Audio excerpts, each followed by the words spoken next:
What's shaking, everybody? This is Blair Johnson with the Badass Records podcast, coming at you with another episode, which, by the way, drop weekly Thursday mornings, usually around 6 a.m.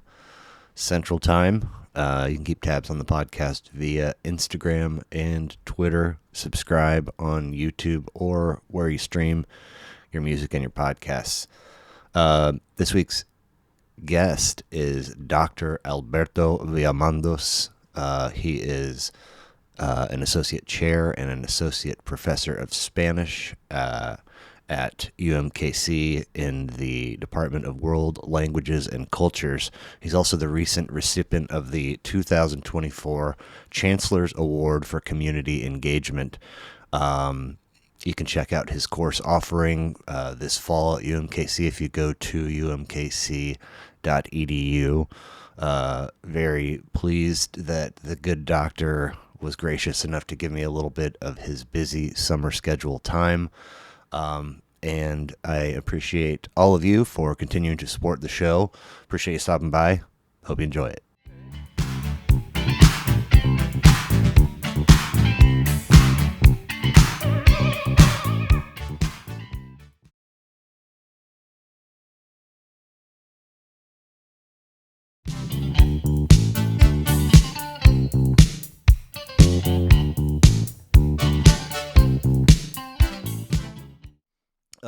Thank you so much. I know you've got it's hysteria and wrapping up the semester and then probably a full schedule of things going on as summer approaches too. So I really appreciate it. This is exciting. Alberto Villamandos. Mm-hmm. Okay. Mm-hmm. Associate chair, associate professor of Spanish at UMKC for nearly 20 years. 18, yeah. 18. Almost 20, yeah. Very cool. Time flies. Yeah. And then nearly 5 years as a professor at U Ottawa. Yeah, so I went to grad school at the University of Ottawa in Canada. Okay. So I did my master's and my PhD in Spanish literature there. So, and, was also teaching while being a graduate student. Cool. Very cool. Mm-hmm. And the way that our paths cross is LinkedIn sent me an email saying that you were the recipient of the 2024 Chancellor's Award for Community Engagement. Mm-hmm. Tell me about that award. Well, that was a great honor. For the longest time, we have been working in my department to reach out to the community, to the Spanish-speaking community, to the Latino community, to different communities in general, to connect with through our classes, to make our campus more welcoming. So we don't want to look like we are an ivory tower. So it's something isolated, but it's actually a place where people can come. They can host their meetings. We can have events for them. We can have book clubs. We can do all kinds of things. So when we teach languages, our students realize the importance of knowing languages to work with the different communities here, and we want to provide those opportunities through internships, through jobs, through connections. So we have been so fortunate to grow those relationships. Many of our students have become teachers, educators, so we have those connections with school districts. But more and more, our students want to work in community organizations, nonprofits, and such. And any chance we have to reach out to them, to provide volunteers, interns. We have collaborated and we keep on collaborating with those organizations. So after all this time, it paid off with this recognition, which, it was, I felt really, really happy. Yeah. Was it, did you know, is it a thing where people have to get nominated? Did you know? Was it a surprise? Yeah. I mean, you have to prepare a portfolio and you need to get, support letters from, different people, teachers, school districts, organizations that you have worked with. So it's something that you have to prepare for, but still, there was a lot of competition. So, Yeah. Well, you gave congratulations. That's Thank super you. cool. You gave shouts out to the Latinx Education Collaborative in Casey Public Schools and the Consulate of Mexico in Kansas City. The Latinx Education Collaborative is a 501c3 nonprofit working to create the necessary conditions for the advancement of Latino youth. Virtual leadership, professional development, and networking events provide professional circle growth opportunities with fellow Latinx education professionals and looking to employment retention for educators in K through 12. Before we were rolling, you mentioned meetings. To be involved in community-rooted, organizations like this, where you're trying to provide opportunities for other folks, sounds like a lot of meetings and maybe a healthy dose out of your personal schedule. But I mean, you embrace all of that and do whatever is necessary to make. Oh yeah, I mean, I think that happens to many of us. The way we used to think of what a professor looks like or what they're supposed to do has changed so much. So now we do social media, we do outreach, we do volunteering, we do all kinds of things, and some of us, I mean, some people have some preferences that are better at some things. I really like engaging with people, meeting them where they are. It can be over a coffee, it can be lunchtime, it can be one of their events, it can be providing a space for their meetings or their events. So I really enjoy that. So I see it as something organic, because at the same time, this semester I've been teaching a class on advanced Spanish grammar, but I wanted to give it a focus on Spanish for the professions. Like, how can you use your language when you are doing an interview, a job interview, when you are writing your CV, and I got to invite some of these professionals, these people that I know, to the classroom so they can tell the students their experience and why it's important to keep on studying them and honing their skills. So it pays off, because these are friends. I consider them friends, and then they come to my class. So it becomes something organic. Cool. And whenever they need anything, I'll be there as well. So nice. So, as an associate professor, does your course load look the same each semester, or does it get mixed up? What was this past semester like for you? So usually, when you are a tenure professor, you teach, well, depends on your institution, but you get to teach 2 classes per semester. Okay. If you're doing more administrative tasks, you may get that load reduced a little bit. But anything that is beyond, teaching and research is considered service. And you can do as much or as little as you consider is necessary. So, Okay. So yeah, it depends on how you see it and what role you think it plays into your career. And so this past semester that's wrapping up right now, you taught 2 courses. So since I'm also associate chair, I get to teach 1 class. One, okay. Yeah, three credit hour class. Yeah, okay. Exactly. And what was it? It was this class, this advanced grammar class. Right. Okay. Yeah. So whatever we need to teach according to the curriculum, we need to do that. So next semester I'll be teaching a class on Golden Age Spanish theater, so 17th century Spanish theater, in verse and in Spanish, and it's always fun. And I get to teach beginners Spanish class. So I do, we do everything. We like undergrad 101. Okay. Yeah. Which I really love teaching those classes when students come, without any prior knowledge. It's a lot of fun. They get to learn really fast.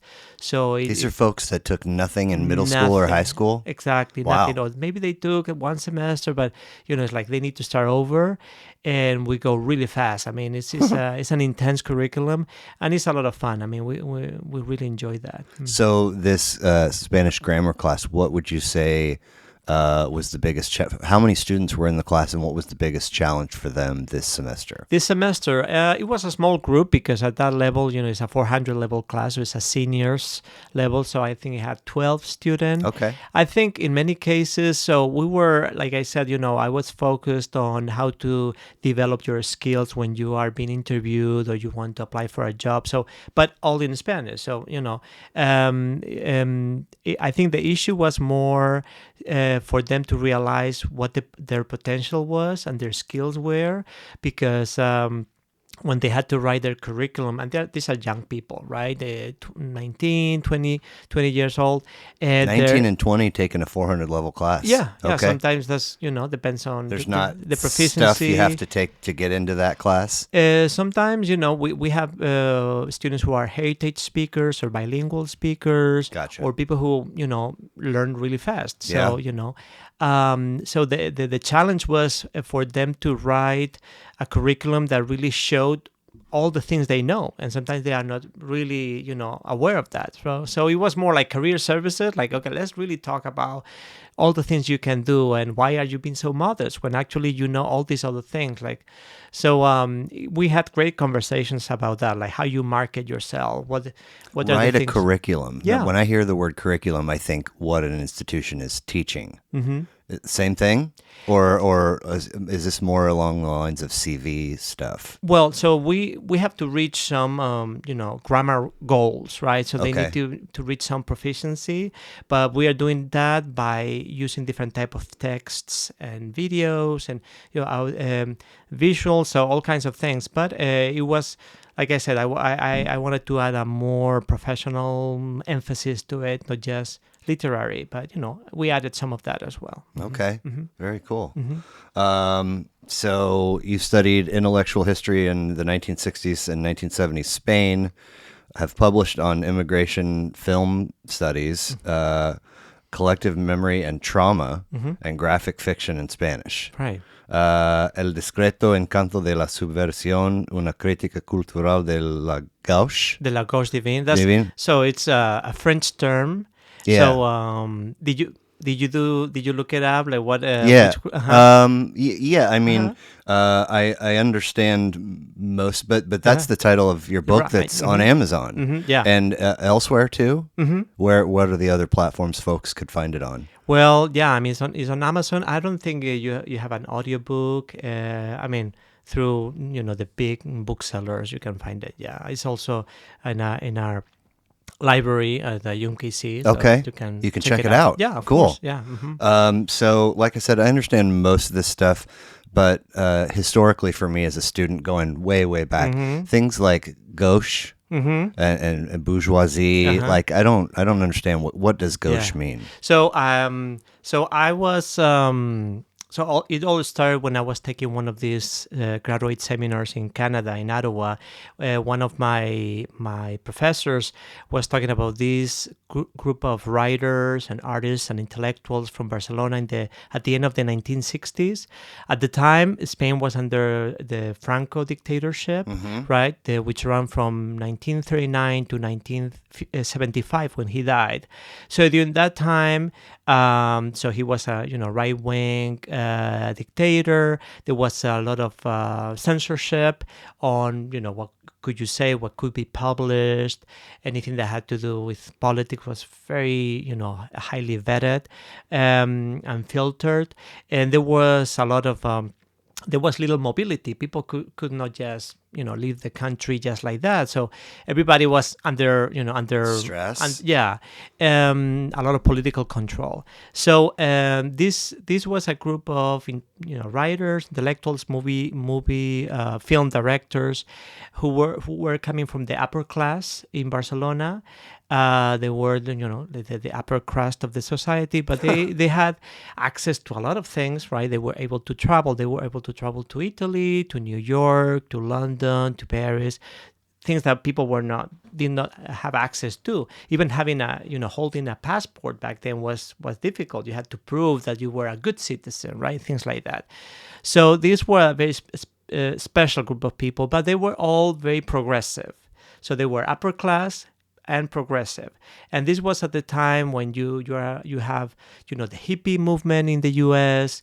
You have the flower power. You have the May of '68 in Paris, France. You have all these student movements. What happened in May of '68 in Paris, France? There was a revolution, if you want to call it, right? There was a revolt from university college students against the government. At the time, it was a conservative government, and they were fighting, what they thought it was a very restrictive, how can I say, authoritarian society, right? Okay. So it was mixing, the sexual liberation. It was combining, progressive policies. It was mixing the end of the colonial era in Africa and other countries. So that's the '60s. That's many things were happening, right? Sure. And there was this sense of youth culture that was now had a focus, right? Suddenly being young. Meant also that you had some type of commitment, to society, and you could fight the power, right? So that was happening in France, in other countries. So they were kind of echoing that sentiment. This group of intellectuals from Barcelona, within that limitation of Spain at the time, right? And also their own privilege, right? So they never risked too much, let's put it that way. Okay. But they were also writing very interesting things, very experimental stuff. They were making very experimental movies.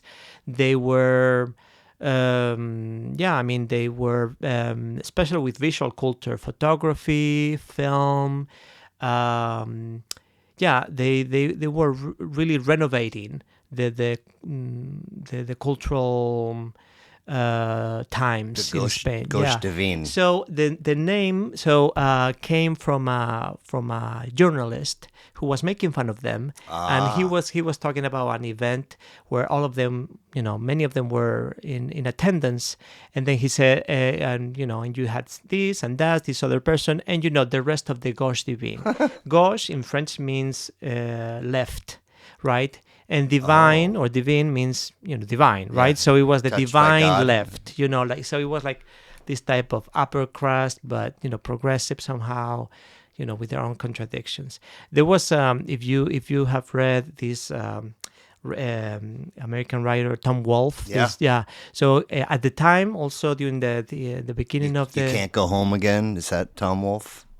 No, there was so you have the fiction writer and you have the journalist. Oh, okay. Yeah. Okay. And he had what was that, the bonfire of vanities? Oh, yeah. Yeah. So there was a Okay. novel and there was a movie. Okay, yeah. So he was the writer of that novel. So he wrote. So he was talking about an equivalent group in the U.S. in New York City, and I think he gave them the name Weekend Radicals. So these people who were, professionals, they had, in jobs, and then in the weekend they were playing as if they were radicals, but in a very safe environment. Sure. Right? Yeah. So that was, his ironic take on the group. So. Mm-hmm. So I didn't grab the date of when Discreto Encanto was published. How long? 2011, a long 2011. time ago. Yeah. And what did the process went like from deciding I'm going to write this to it being out? What kind of time are we talking? Right. To make that happen. So it was my dissertation originally. So Okay. that was my PhD dissertation.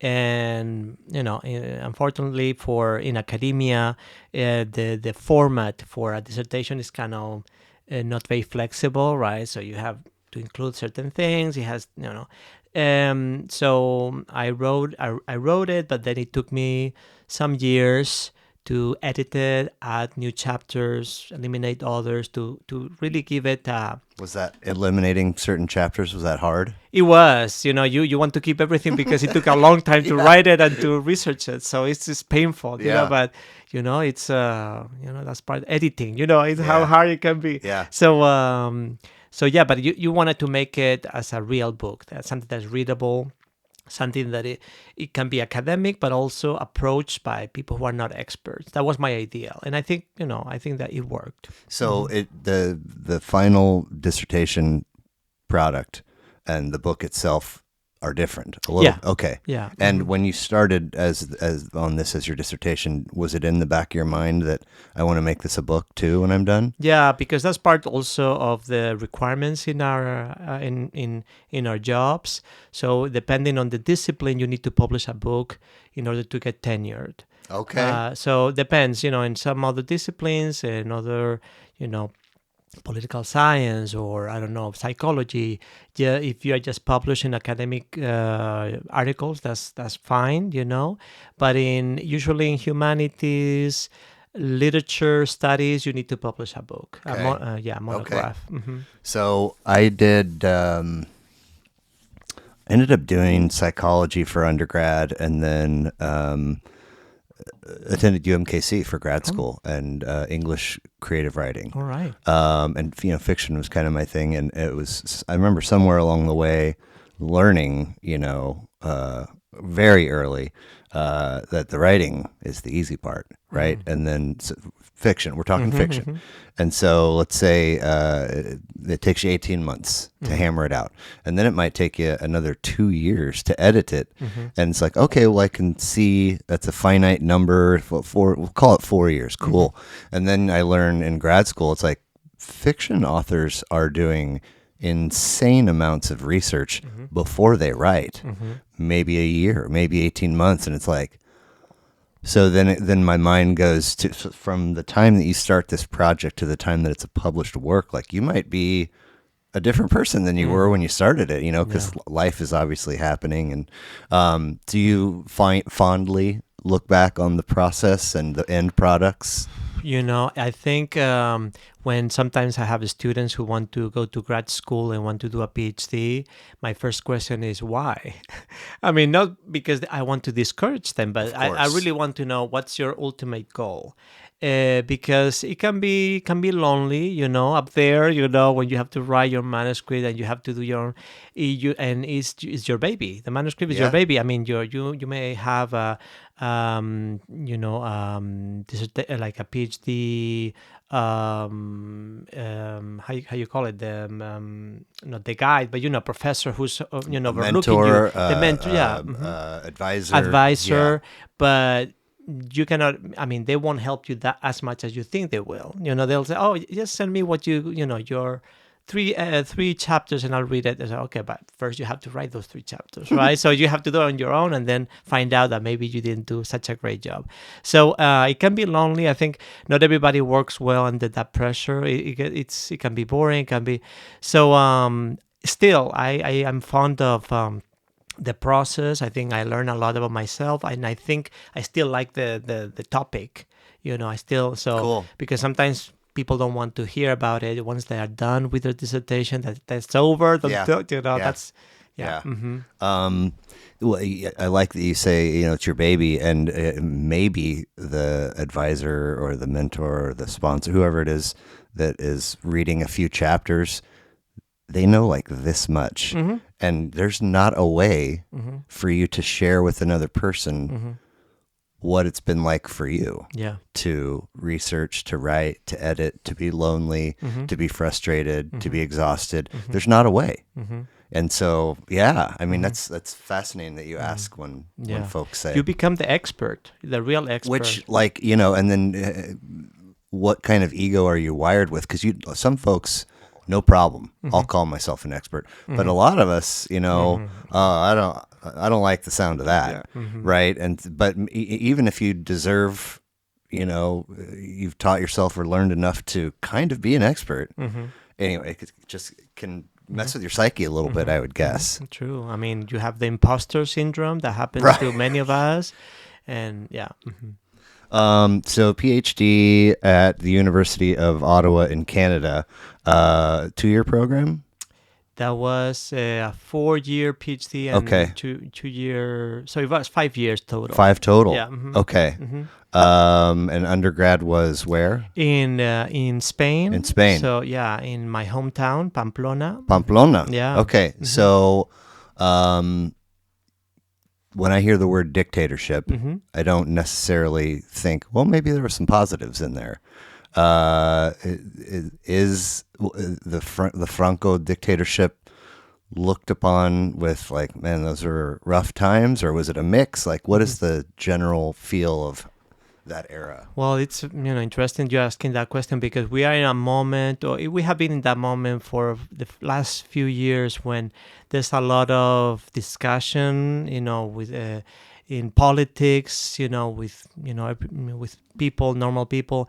It's still a topic of discussion, because for right after Franco died, there was this sense of, okay, now we're going to be modern, we're going to open up, to other countries, other cultures. So, but then later, over the years, you're going to have some people who look back with some nostalgia, saying like, oh, we used to be safer back then. Easier times. And it's very interesting, like how people pick and choose some things, it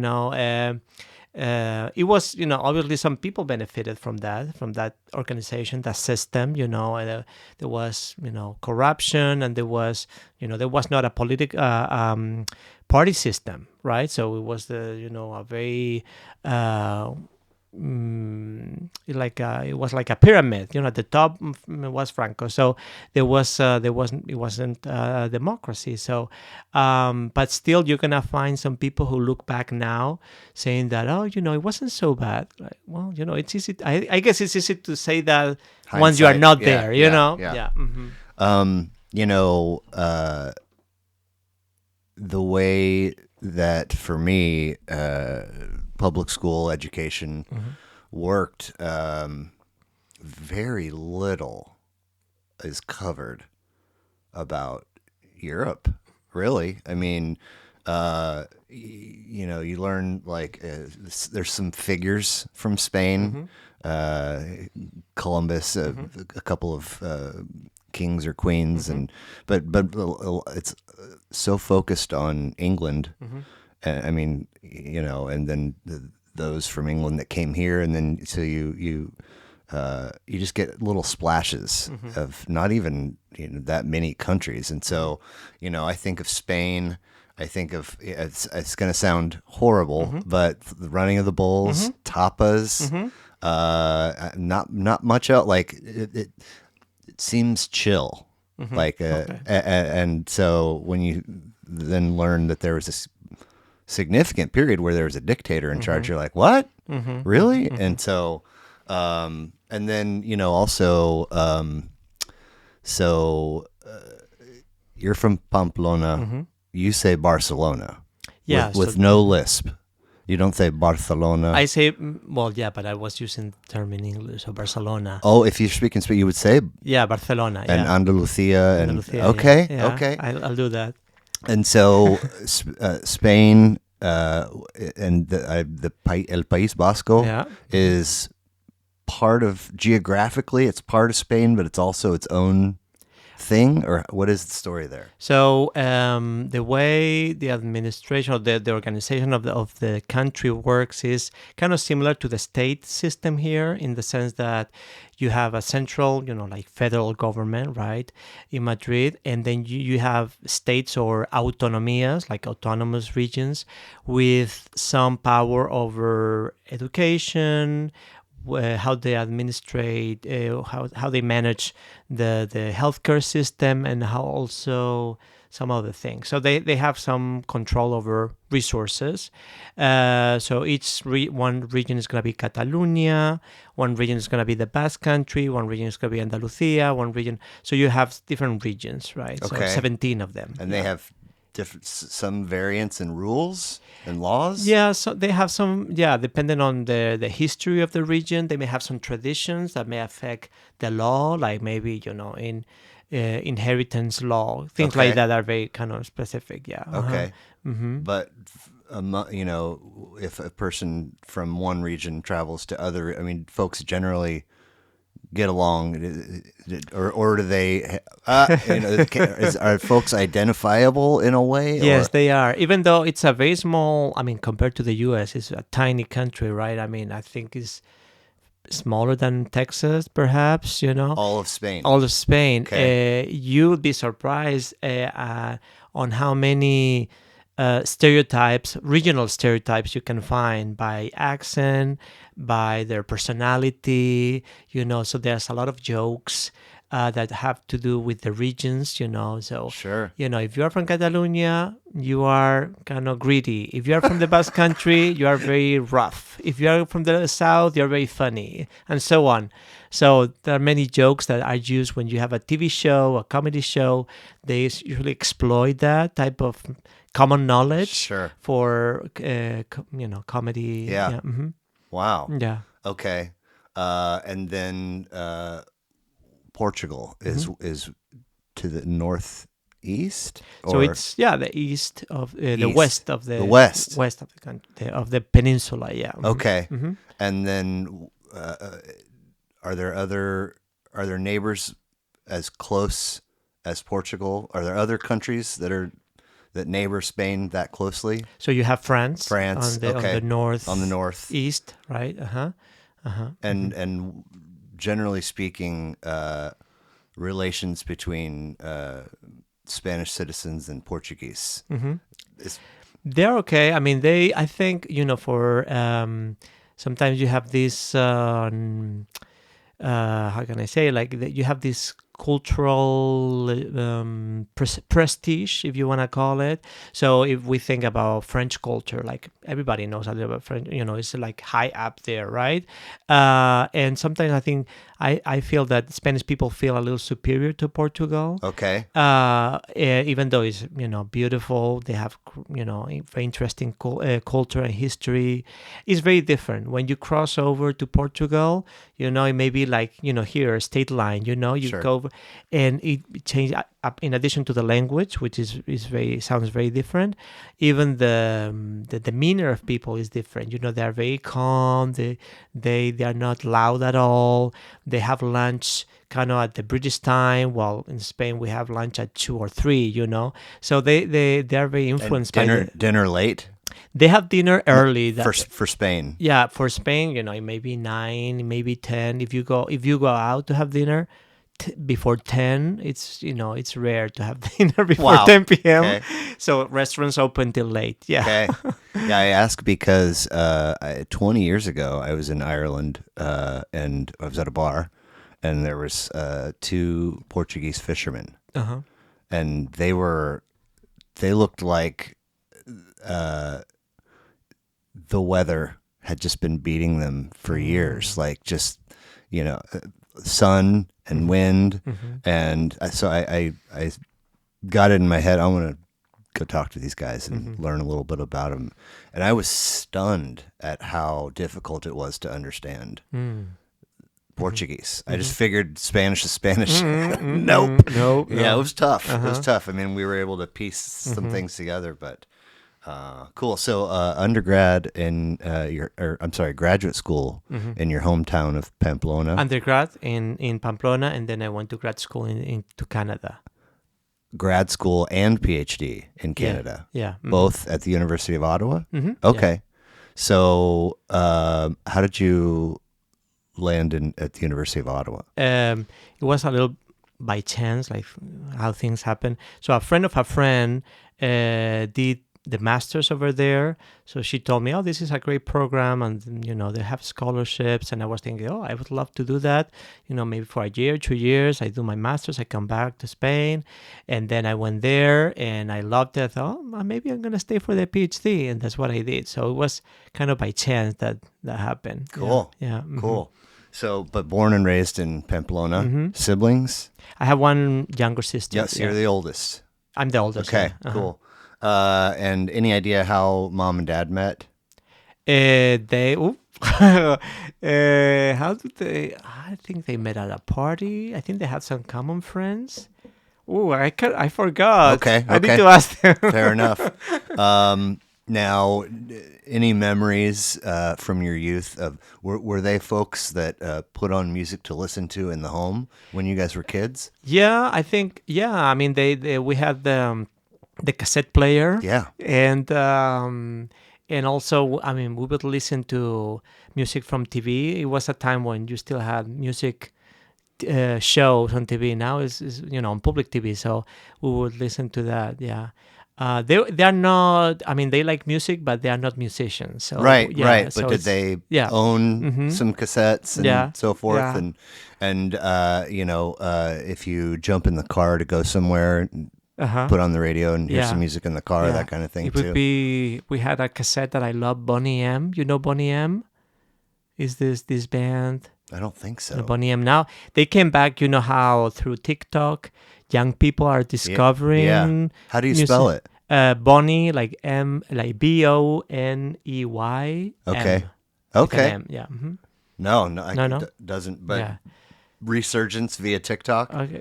Yeah. Now it's coming back. All these songs from the 70s and the 80s. Young people are loving it. Was So. this a cassette that your folks had, or Yeah. or one? Okay, They had it. okay. Yeah. Uh-huh. And then how about an album, not necessarily from your list, but an album that you maybe fell in love with or bought with your own money that wasn't theirs? Your first foray out into creating your own. I think the very first one, it was Mike Oldfield. I bought a CD Okay, yeah. of Mike Oldfield. Tubular Bells too, maybe. Okay. Yeah. Cool. And then at the time, so I was a teenager. I wanted to learn about classical music as well. So I would check out CDs from the library. And I would record them in cassettes as well. Cool. Very nice. I meant to ask you, talking campus and student life and politics. I'm not a very informed person in the Department of News and current events, but I do have been seeing folks post stuff on social media about campuses right now. Under what is happening, and are you seeing any of that locally? Yeah, this week we had some demonstrations on campus from students, supporting Palestine and the end of war. I mean, I understand, young people, some of them, not everybody shows up, but I understand how we live in a very difficult time when you watch the news, when you open social media. I mean, it's bad news after bad news, right? So I can see how they feel strongly about this time and how we need to change things to give, to make some peace. Yeah. I mean, we don't want to be apocalyptic, but it seems like so many things bad are happening, Yeah. right? So I can understand the frustration. I think sometimes, young people, they're very vocal, but they need to channel. I mean, at the end of the day, we need to vote. That's how you make your voice heard. Yeah. But it's the old person in me talking. So So I've seen somebody say something, a couple different folks have said stuff about Columbia College, and then I saw something today where somebody said the police were coming to a university in Portland. What are students just occupying space on campus and not attending class?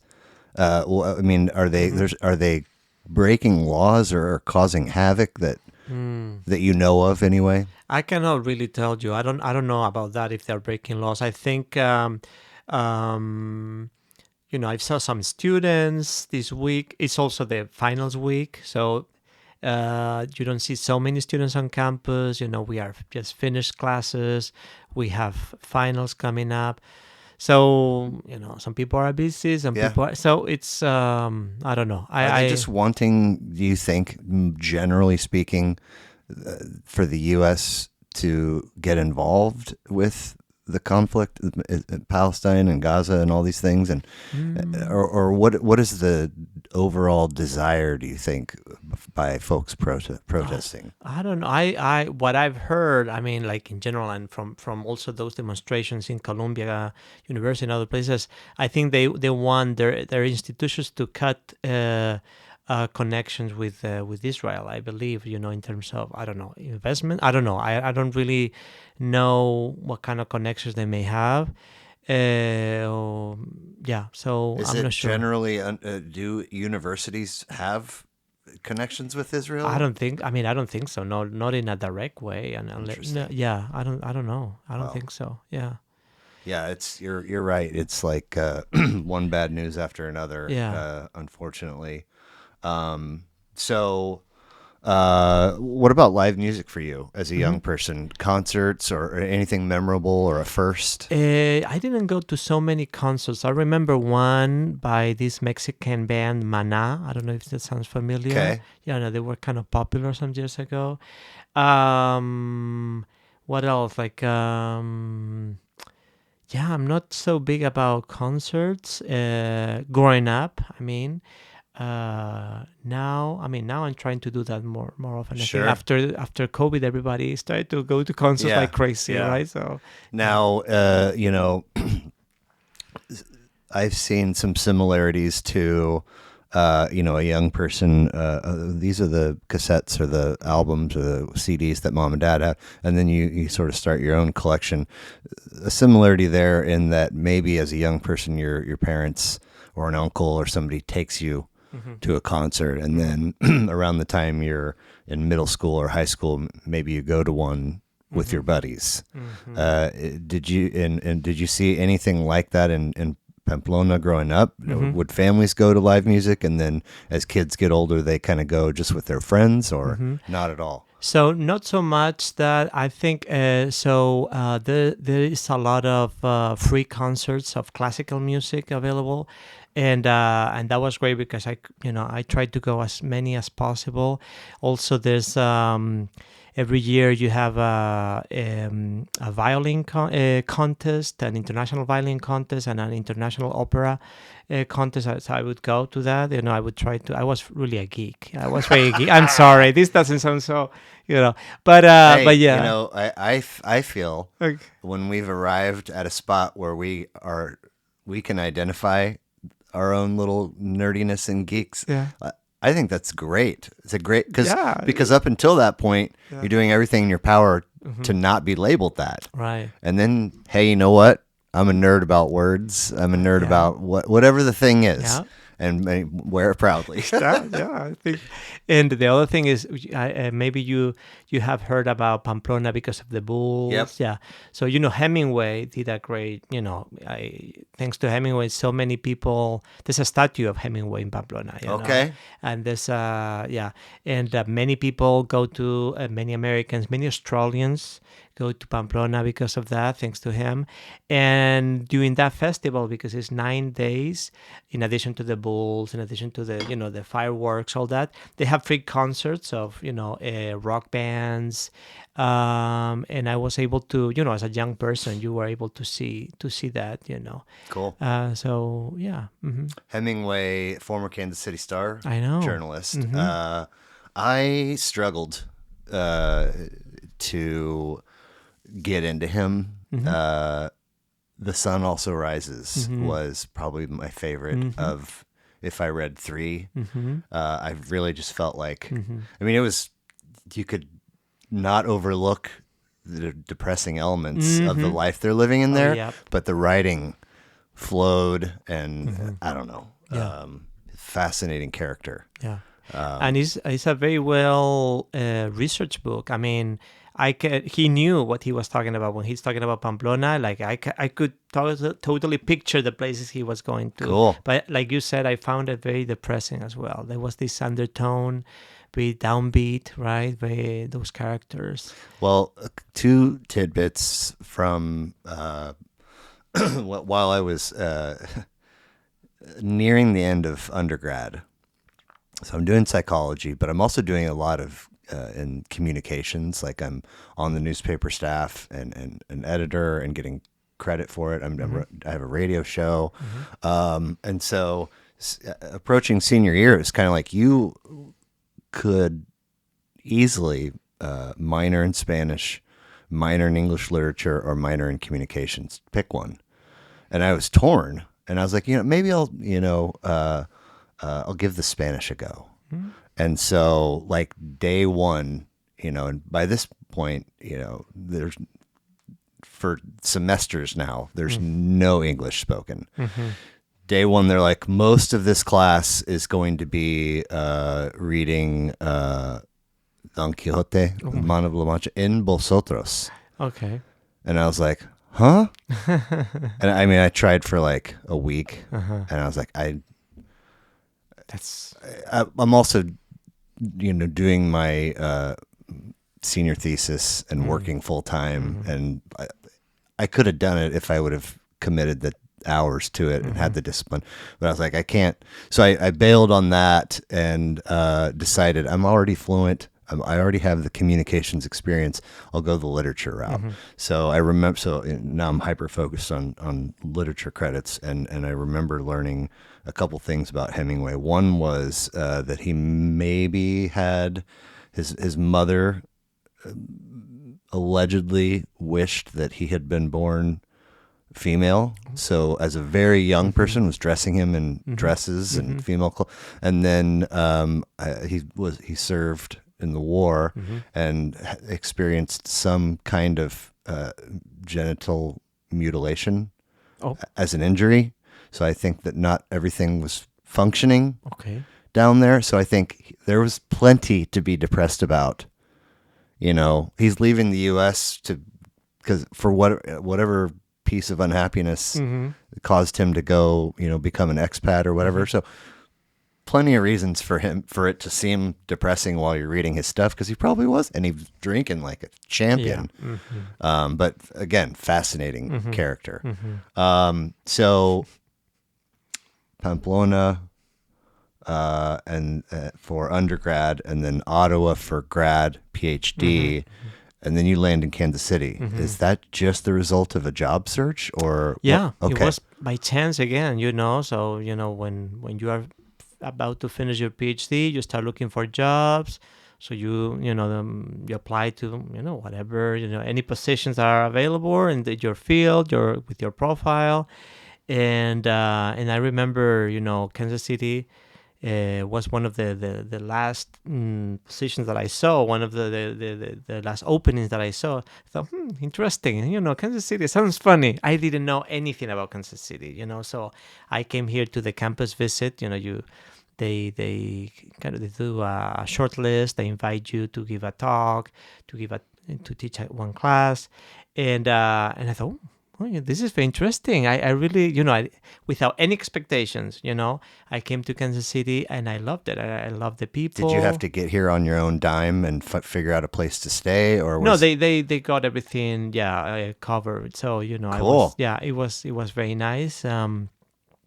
And coming from Canada, I think it was March, so it was a very mild winter here. So I got misled because I thought this is the end of the terrible winters. I got completely No, it didn't happen. The next winter was really tough. And then the one after that. Yeah, it was.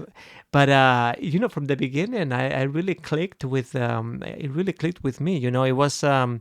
I found it very interesting. I found a city that has a lot of history. Not everything is pretty though, but it has a character. Yes, it has a spirit. Yeah. And the people also. You have the different communities, the different. That they don't always interact, you have the artists, you have this, but there was a lot going on. And I remember coming, that was 2006, that was some time ago. It was a turning point for Kansas City there. Growth-wise, right? Yeah, because I remember when I was, talking to students, at the end of that day, visiting Kansas City, and someone said, "Oh, why do you want to come here?" And I thought, why not? I mean, why was there's anything wrong? So at the time, I remember how many young students, many graduates wanted to leave Kansas City to go somewhere else, go to Chicago, a bigger city. And that changed overnight. It was maybe the Royals, maybe it was the Chiefs, but the sense of pride, really improved in overnight. Yeah. And that was nice. I mean, now when I ask my students, like, what do you want to do after graduation? They all want to stay. Wow. They all want to stay. They all want to work here. They want to support their community. They want to make things better. It is true that, we have different challenges now with gentrification, with development, with the other issues, right? But, I think it has changed so much for the better. Yeah. It's wild. Mm-hmm. And cool. Yeah, it's sports for sure. But I think architecture, art, restaurants, there's plenty of reasons why that shift might have taken place. Mm-hmm. Mm-hmm. Well, thank you again for being here and for sending me a fantastic list. I usually just roll through those in chronological release. So if we do it that way, we start in 1984, La Ley del Desierto with Radio Futura. Second of 8 for them, 12 songs, 43 minutes. Popular Spanish pop rock group in the 80s and 90s, a fusion of electronic and traditional music. How did this album land a spot on your list, and are you familiar with their other 7 records? Well, yeah, I think, Radio Futura is part of what you call the Movida Madrileña. So during the early 80s, you have this cultural phenomenon when there's a lot of, musical activity. Young people wanted to do things. It was all, like a nighttime, like new clubs opening, new venues for playing music. And you have this crossing between punk or punk looks and goth or new romantics, and also like Latin music as well, or Latin rock. So you have that combination. So these are many young musicians who they were not necessarily good musicians. I mean, sometimes they didn't know how to play very well, but they had the passion. Sure. So, and the songs sometimes were funny, sometimes they were very, shocking. Sometimes, in the case of Radio Futura,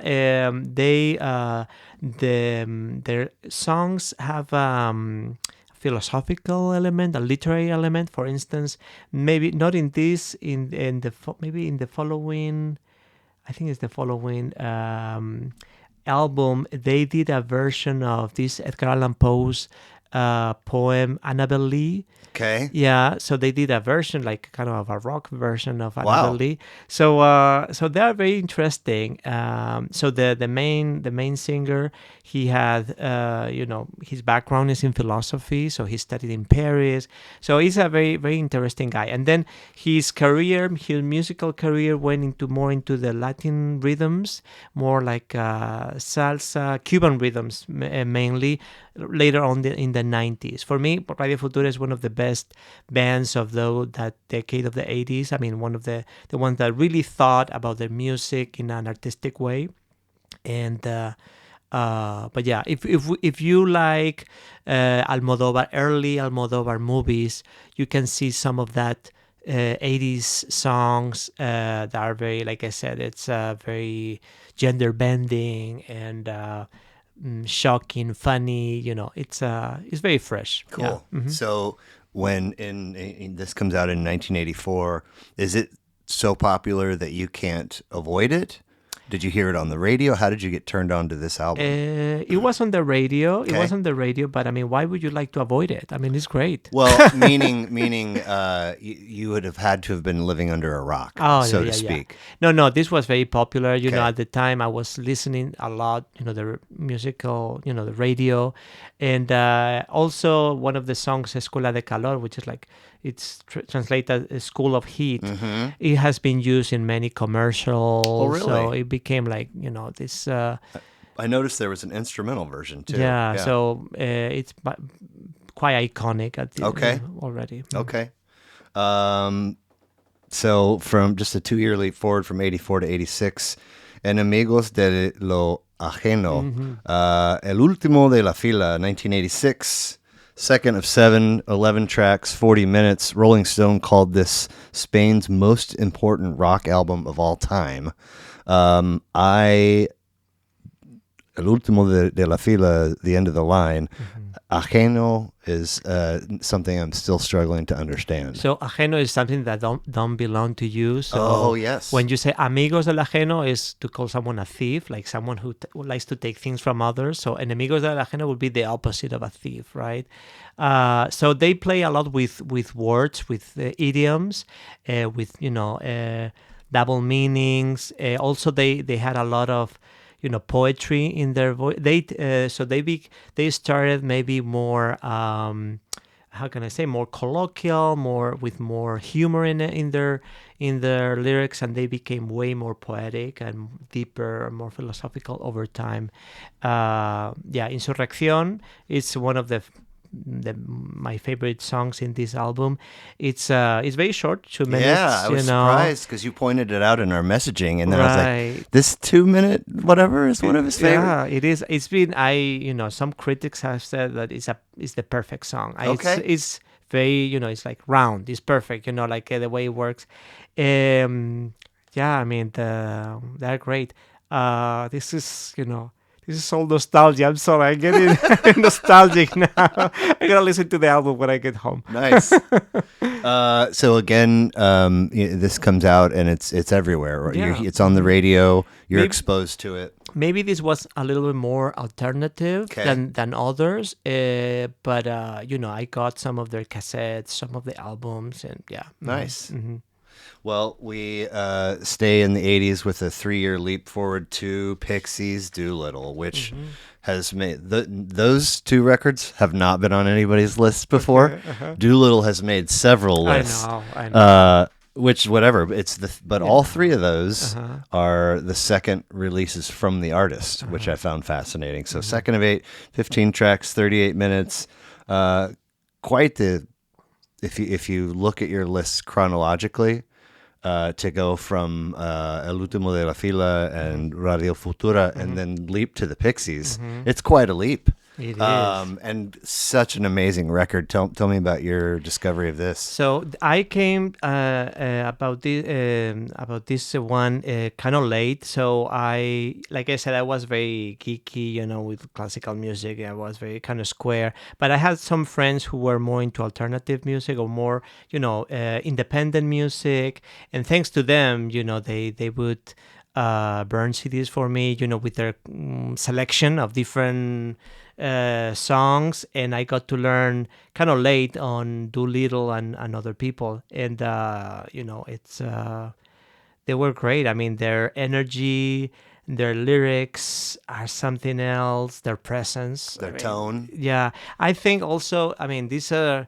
I don't know if someone like Pixies now would make it. If you have a band like Pixies, it would be very, very.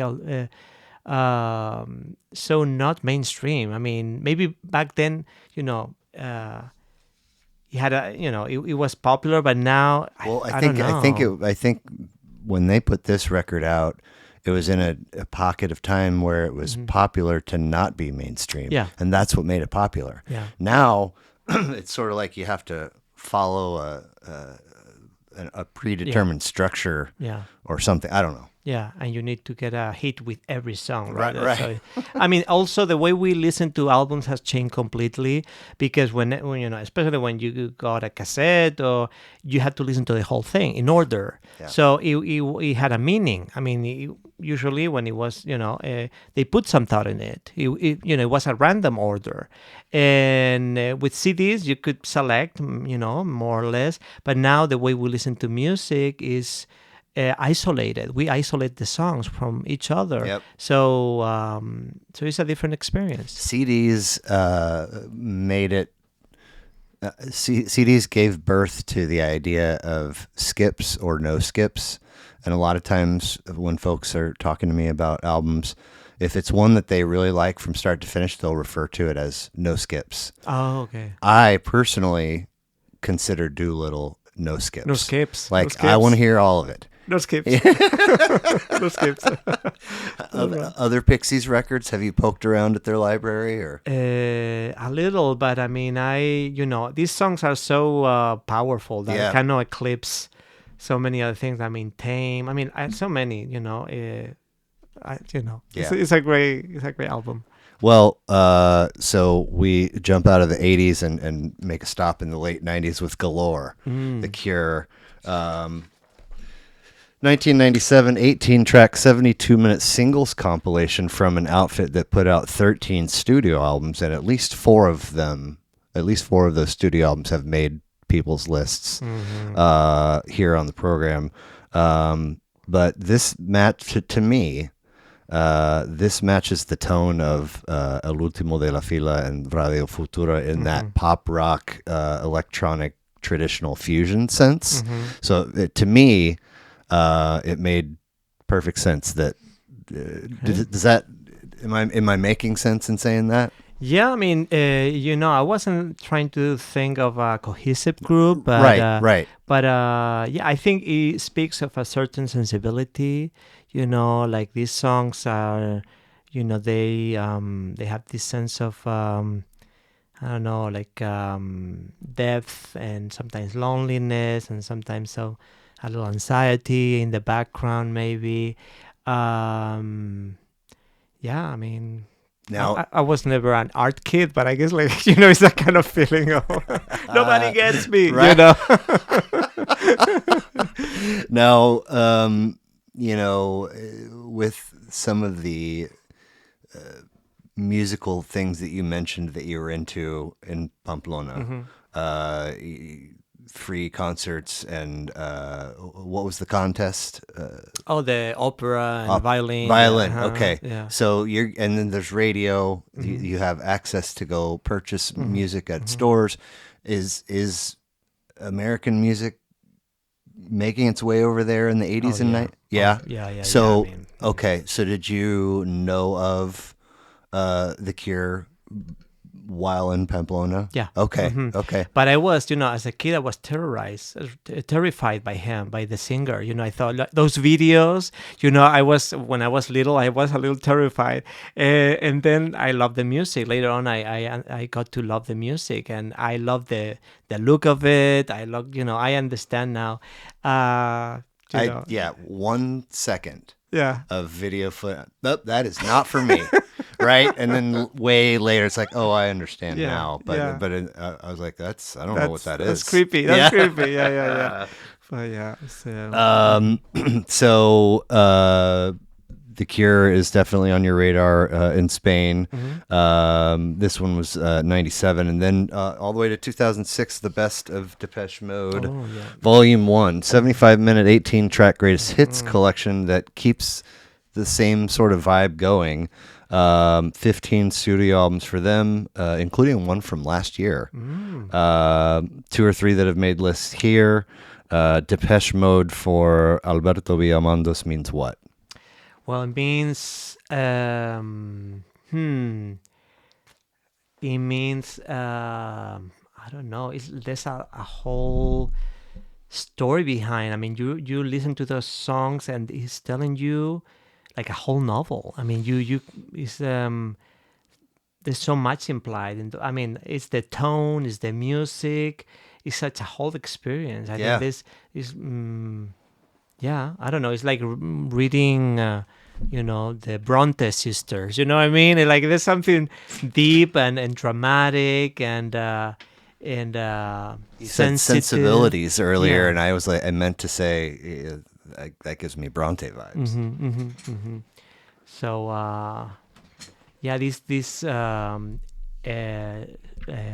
this rough edge and at the same time the delicacy of it. I mean, this is such an interesting combination of elements, right? I don't know. I love it so much. Yeah, it's like love and mystery and confusion and confidence. Yeah, it's a fascinating combination. You also gave shouts out to the Trainspotting soundtrack and Coppola's Dracula. Tell me about each of those for you. Well, I mean, they were very, I was in my early. I must be 18 or 17, and that's a time when music is so important to you, film is so important to you, becomes like the soundtrack of your life. Right. Like you live through that, right? It's become like a, yeah. So the soundtracks at the time, I think they were very important. The Train Spotting, especially, was such a big hit. I mean, that soundtrack, it was such a bestseller, and it spoke of a certain youth in an industrial town where you think that there's no much future. I mean, I'm not gonna say that was me, because, like I said, I was a geek. I was into books, but it's still, You didn't have a big bad heroin addiction? no, I didn't see, babies, scrolling, on the ceiling or something. So I didn't see that, but you live through those characters. It's also part Sure. what fiction does, Yeah. and you live through them, and the version, Coppola's version of Dracula, I think is mesmerizing, so impressionistic. The colors, the choreography of it, and the music is quite something. Again, it's a love story. When you read the book, it's a little different. So he picked and chose what he wanted to say. But I think it defined a time, an aesthetic as well. Sure. Yeah, Sure. yeah. I Cool. think also when we look at that Dracula, that the character of Dracula, he was a dandy, right? He's depicted as a dandy, right? I've heard this term and I've looked it up, but I can't recall what it means. Right. So in the early 19th century in Great Britain, you have this new character, or this new type of celebrity who was a dandy, a man someone of means, who dressed in a very particular way, kind of a little extravagant, like kind of making a point that he was not like against the grain, like he was doing something different. He was edgy, and he was also very witty. So they were not those dandies who were in many cases aristocrats who could have that a type of access, to that wealth. They were not really creating literature or art, but they were making a show, a performance of themselves, their personality, their identity, as almost like an actor, right? Okay. Someone with a quip, someone with with something funny, something, and dressed in such a way that it created a whole like the early influencers, if you want to call it. Sure. And then that evolved.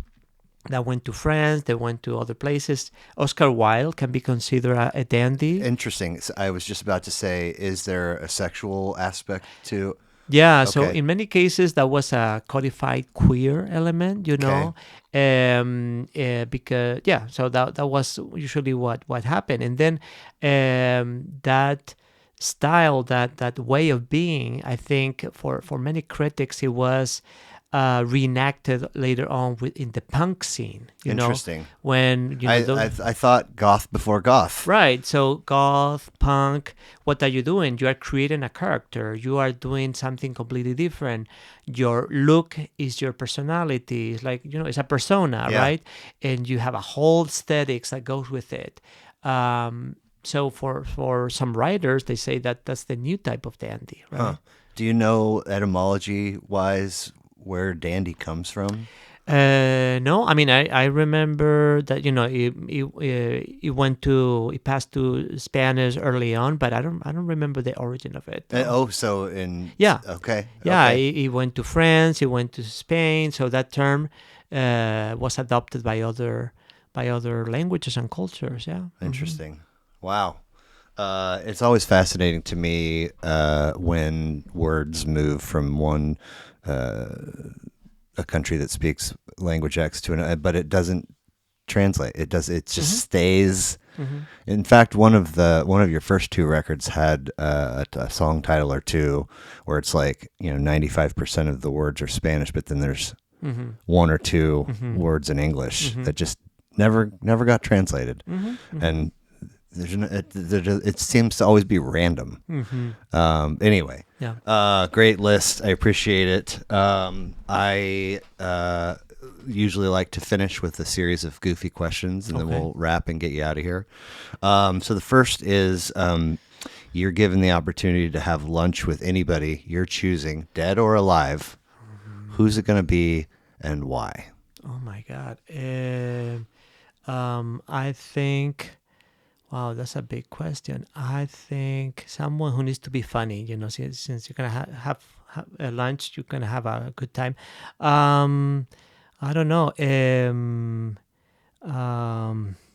Well, maybe. I mean, someone maybe not funny, but in this case, someone who was such a great writer and who just passed, Paul Auster. Okay. Yeah, I'm not familiar. He just passed. So he was Auster? yeah, Paul Okay. Auster. He was a New York writer. I think he was more popular outside of the U.S. Oh. He wrote, novels where you have this combination of reality and fantasy, and they all take place in New York City, and there's always chance always takes such a central role, like how your life can change at any time. Oh, cool. Yeah, I mean his novels were very, very popular in the 90s and the early 2000s. And you've read them, he just passed, yeah. and enjoyed them enough to very much, yeah. get in there and sort of pick his brain a little bit. Yeah, I mean he was a great guy. I think he was into music. It will be someone great to have a conversation. Sure. Over lunch. Cool. Do you recall the television show Fear Factor? Yeah, I think so. Okay, so this is like 20 years ago. Joe Rogan hosted it. Okay. And their challenge, it was like kind of one of the earlier versions of reality TV where they're putting people to the tests, the heebie-jeebie tests, like go lay down in a coffin full of spiders for what. So thinking of all of the things that might give one the creeps, what would be the worst Fear Factor challenge for Alberto Villamandos? There's so many. I mean, dealing with birds. Hitchcock movie was a little of traumatic. Yeah. Also, you remember seeing The Omen. Damien, yeah, with the crow oh my God, that was that was very traumatic for me as well. Okay. So anything that has to do with birds, with crows or ravens, things like that, I don't want to deal with that. So. Okay, fair enough. Even though they're very smart animals, right? Yeah. So you won't be in your retirement years. You won't become a bird watcher. No, thank you. You're given the ability to visit your past self at any age you're choosing. What age are you choosing, and what are you saying? Oh my God! Well, I don't know. When I was little, I think I used to worry too much about my future. I would say, just enjoy, learn as much as you can, and don't take things so seriously. As a kid And as a teenager, I guess as a teenager you always have this cloud over you. Everything is so serious and everything is extreme and everything. You have to go through that. Where did worrying about your future as a kid come from, do you think? I don't know. I think I was always wondering if I could be happy in the future. Were you, as a kid, questioning your happiness in that moment? Yeah, because Is it always going to be like this? Yeah. Or something? Yeah, no, because I was, I'm a gay guy, so I was in the closet at the time. I didn't know any gay people. How young are we talking? Well, maybe when I was 10 okay. 11, Okay. Okay. Yeah. And was there a time in which that shifted for you, in which you started to feel a little bit of relief or less pressure? Later on. Later. Yeah, okay. You need to find your path. Yeah. Sure. Okay. Okay. Mm-hmm. Complete this for me, please. Oh my God. The world would immediately become a better place in which to live if only people had more humanity and more empathy. I think we are losing our humanity, in the sense that we are seeing everything in very with me or against me. There's nothing in between. We're dealing with humans. Everybody deserves some respect. Everybody needs to be heard. So I think we are going into a very dark time when people need to have some empathy. Yes. Okay. Yeah. Mm-hmm. Is humanity synonymous with compassion? Yeah. I mean, you can more say or that. less? Yeah. Mm-hmm. Okay. Mm-hmm. Great answer. I love that. Bob Stewart. He was one of my professors while I was at UMKC. I think he's still around, but he oversaw the production of New Letters, Mm-hmm. the publication, Mm-hmm. and then, New Letters on the Air was the radio Mm-hmm. piece to that. I took a course from him called Magazine Editing, Mm-hmm. and the whole semester was, you got put into teams of like 4. I think he chose them and maybe chose who was going to be the editor-in-chief for each group. And then, so it's like, literally, you got to create a magazine from scratch with, a staff box and art and stories and ads and everything. Mm-hmm. And somehow or another, I got tabbed as the editor-in-chief. And so we had a separate after-class meeting one day, and he said, people are much more likely to find success with constant, gentle reminders, especially if you're living in a deadline kind of world. So are you a planner, a person that can see the deadline from day one, and then you also know these are the steps in order for me to do this? Or are you under the pressure of procrastination and the heat of the moment? Or somewhere in the middle? I think I would like to be someone in the middle, but I tend to be a little a procrastinator. Okay. That's when, I work best, but then it takes a toll on you. It does. So it's not the best thing hits to do. me in the guts. Yeah. I'm nauseous. Like, why did I do Why this? again? Why? Why I'm doing this? So yeah, I think also we tend to do many things now since we have the ability of responding quickly to a message, and instead of helping us to have more free time, is the opposite. We keep doing more and more and more, and we never say no. So yeah, I mean, maybe it's an excuse to say why I'm a procrastinator, but I think sometimes we were working too much. I think, yeah. If you and I were our same age, at the age that we were kids, and trying to make this conversation happen, it might have taken us 4 months. Right. But we were able to put it together in less than 2 weeks or something like that. Yeah. True. Everything is just, anyway. It happens so fast. Let's see here. El discreto encanto de la subversión. Mm-hmm. Subversión means subversion. So, yeah. Mm-hmm. But what does that mean? So I'm using the title of Luis Buñuel's movie, The Discreet Charm of Bourgeoisie. He made this movie that is kind of very odd, Luis Buñuel style, right? Okay. Because they were subversive in the sense that they were, kind of testing the limits, but they were not revolutionary. They were not really changing the system. Okay. Because once they, it was a little more dangerous, so they got tired of it. They kind of gave up on some of those plans, so some of their politics, right? So that's why, it's discreet, it's charming, right, and it's subversive, but it's not, this is not changing the whole system, sure, right? They were not risking that much. Okay. Mm-hmm. So, El discreto encanto de la subversión, una crítica cultural de la gauche divine. Mm-hmm. You can find it on Amazon. Mm-hmm. You can check it out at the UMKC library. Yes. Mm-hmm.